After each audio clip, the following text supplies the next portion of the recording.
Hello and welcome to another episode of Knowledge TV Facts. For today's video we will talk about the K2 mountain, one of the deadliest mountain in the world that killed 87 climbers. It is also known as Savage. But if you're new to my channel, don't forget to subscribe and hit the bell icon for more interesting videos.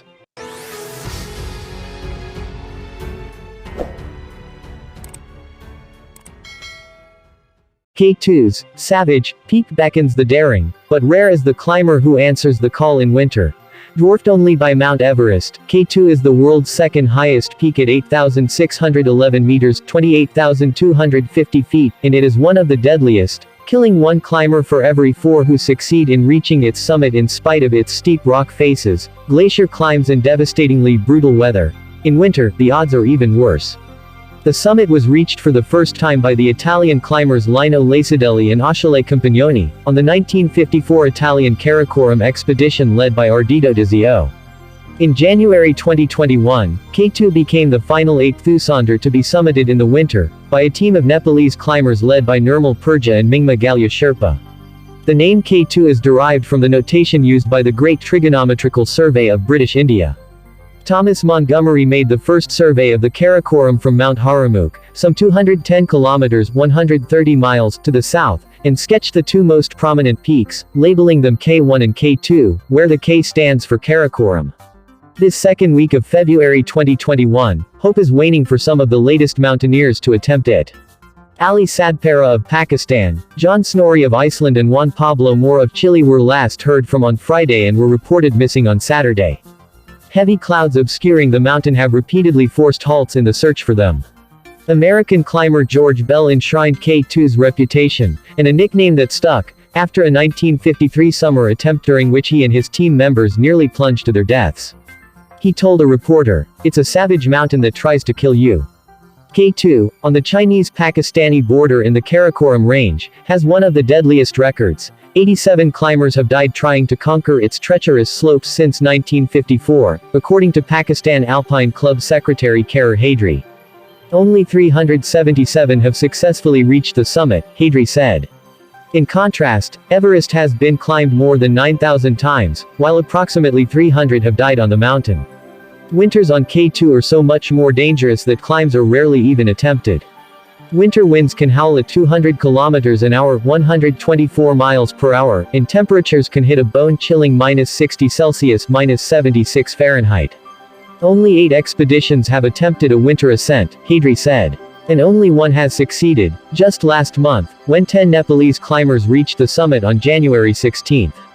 That same day saw the confirmation of the death of Spanish climber Sergi Mingot, who fell hundreds of meters as he tried an ascent without supplemental oxygen. 2 weeks later, a Bulgarian was killed. As difficult as the ascent is, the descent is even deadlier, said Vanessa O'Brien, the first American-British woman to successfully climb K2. Of 8,000 meter plus 200 feet peaks, she says, 85% of deaths happen on descent, because climbers use all their energy for the summit bit and leave no reserves. K2 is a collection of nightmarish natural challenges, one more daunting than the other. It is the coldest and windiest of climbs. At places along the route, climbers must navigate nearly sheer rock faces rising 80 degrees, while avoiding frequent and unpredictable avalanches. Glacier ridges can suddenly explode into cascades of giant chunks of ice. K2's most popular ascent route is known as the Abruzzi Spur, or Southeast Ridge, which extends an extraordinary 3,311 meters, about 10,860 feet towards the summit. The sheer length alone would seem indomitable, but there is more. Along the route is a series of seemingly impossible natural hurdles with names like the House Chimney, the Black Pyramid and the Shoulder. Surmounting those only brings the climber to perhaps the deadliest part of the climb, the bottleneck, a treacherous steep gully ridged with columns of glacial ice prone to collapsing. Along the route is a series of seemingly impossible natural hurdles with names like the House Chimney, the Black Pyramid and the Shoulder. Surmounting those only brings the climber to perhaps the deadliest part of the climb, the bottleneck, a treacherous steep gully ridged with columns of glacial ice prone to collapsing. It was here in 2008 that one of those ridges broke free, sending an avalanche crashing into a team of mountaineers, causing most of the 11 deaths that day in K2's deadliest disaster. O'Brien says the deadly mountain appeals to the unique spirit of a mountaineer, testing the strongest climber. She summited K2 in 2017 after 2 earlier attempts, described in her recent autobiography, to the greatest heights, facing danger, finding humility, and climbing a mountain of truth. According to her, the fascination of K2 for climbers is that while it seems so accessible, it is still really, really hard, she said. On K2, the only guarantee is that something will go wrong. She said mountaineers are either risk takers or reward seekers by nature and believe they can beat the odds. But K2 flicks them down and makes them earn their stripes before they can ever see those glorious summit views. Put simply, what appears a simple challenge, turns into Dante's Inferno. She added, there are a number of routes on K2, of somewhat different character, but they all share some key difficulties, the first being the extremely high altitude and resulting lack of oxygen. There is only 1/3 as much oxygen available to a climber on the summit of K2 as there is at sea level. The second is the propensity of the mountain to experience extreme storms of several days' duration, which have resulted in many of the deaths on the peak. The third is the steep, exposed, and committing nature of all routes on the mountain, which makes retreat more difficult, especially during a storm. Despite many attempts, the first successful winter ascents occurred only in 2021. All major climbing routes lie on the Pakistani side, which is also where base camp is located.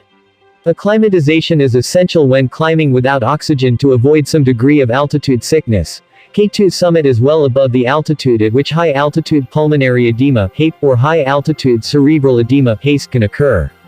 In mountaineering, when ascending above an altitude of 8,000 meters (26,000 feet), the climber enters what is known as the death zone. Thank you so much for watching. For more interesting videos, don't forget to subscribe. Thank you and have a great day.